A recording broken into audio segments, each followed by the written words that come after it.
Good morning. Today I'm going to talk about confidence. Somebody asked me the other day if I would talk about confidence and, in particular, a lack of self confidence. So I suppose I'm going to talk about this in a combination of a psychological way and hopefully give some Buddhist tips on working with confidence.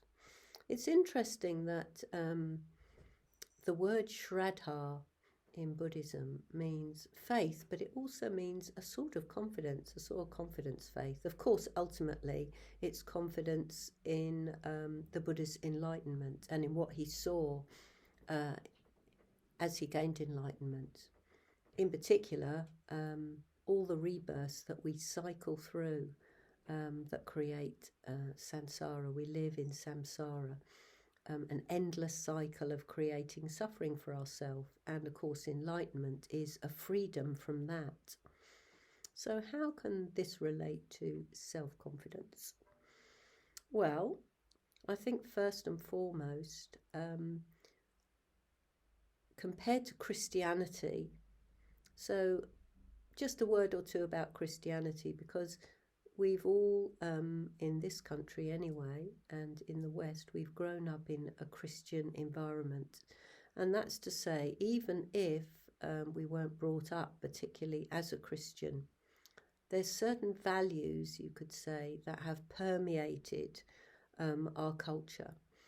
And one of those is a kind of sense that we're not okay, that we are sinners, and even miserable sinners, and that we need to do something about it.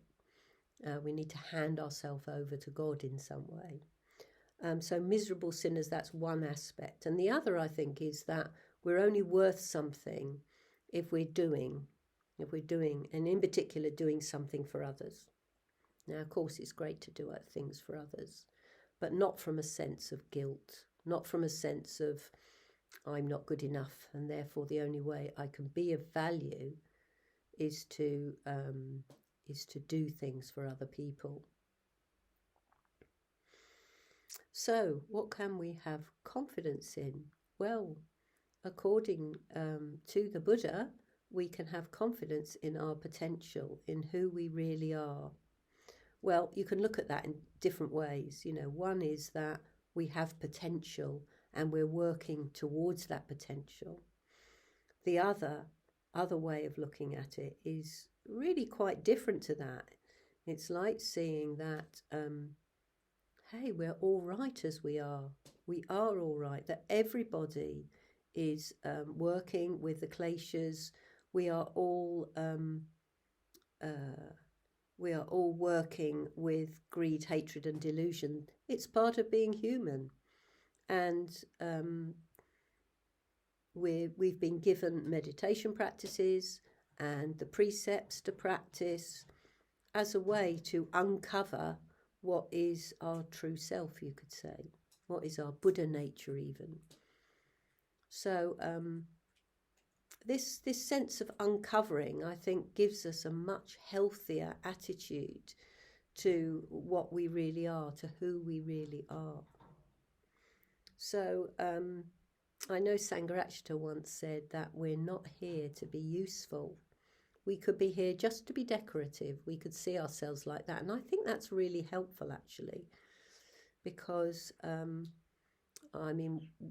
we live in times of excessive doing.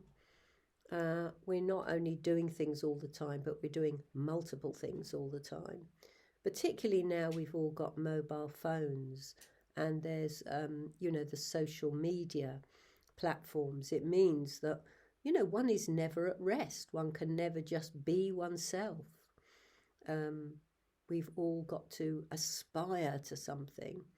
And that is immensely wearing, immensely undermining, really, because what it means is that always we're going to be comparing ourselves to others, and comparing ourselves to people's expectations of us. So I think Buddhism helps us to strip some of that away, and it partly does that by helping us look at our conditioning.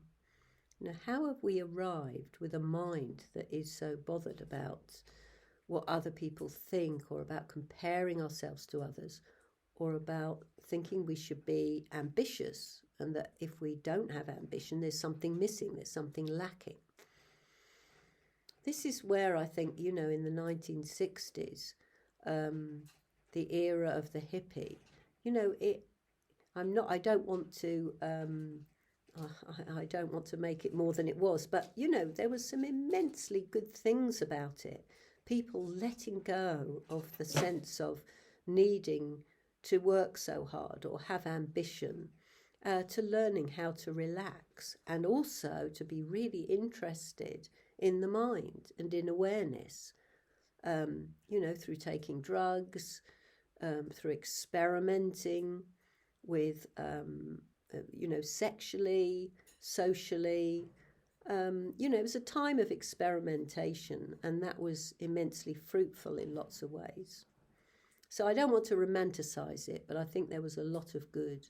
And I think the Thatcher era kind of took us wide away from that. It encouraged us to be competitive, to want more and more.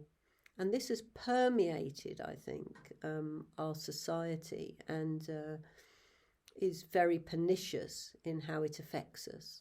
Because in the end, we don't really know how to relax, how to be okay with how we are. So what can we have confidence in? We need that confidence in ourselves. So how do we work with that in meditation? Well, firstly, I think it's noticing our expectations that are not realistic. So, thinking, for example, that we shouldn't be thinking, that our thoughts are somehow bad, and that we should be able to, in the mindfulness of breathing, count up to 10 without losing our way. There's a kind of waggy finger at ourselves very often. Everybody else looks like they can meditate, not us, We just feel like our mind is full of things. Well, how can we let go of all that?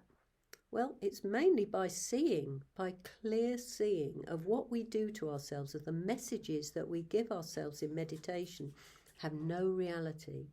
They have no reality other than an idea, other than a thought. And, in Buddhism, thinking is, our mind is just another sense. So just as all the sensations in our body, all the sensations that come through our senses, our seeing, our smelling, our tasting, our touching, our hearing, thought is a very similar thing. They arise and they pass away. They arise, they abide for a little, and they pass away. But we take thinking very seriously. And we need to understand the stories that we tell ourselves. And those are the stories that we have grown up with. Maybe through our place in the family. Maybe we were the baby of the family, and we now have all sorts of expectations that we should be looked after. Or maybe we were the eldest in the family, and maybe we have felt over-responsible for everybody ever since. So, we need to learn how to recognize the kind of thinking that is undermining us, and to see it for what it is. To see that it has no reality beyond a kind of habitual way that we have got hanging on to them. So confidence has a lot to do with actually being at peace with how we are, with not getting caught up with the false ideas of our culture that we should be out there doing things. We should be sociable. We should be knowing everything that's happening in the world. All the things that trouble us, don't get caught up with it. We don't need to do that. It's like if we listen to too much news and we just feel helpless in the face of it, then what's the point of doing that? We're not sticking our head in the sand. This is about us looking after our mind, knowing how to protect our mind. And we can be far more compassionate if we're not overwhelmed. So anyway, that's my little ramble around confidence, and see you again next time. Bye.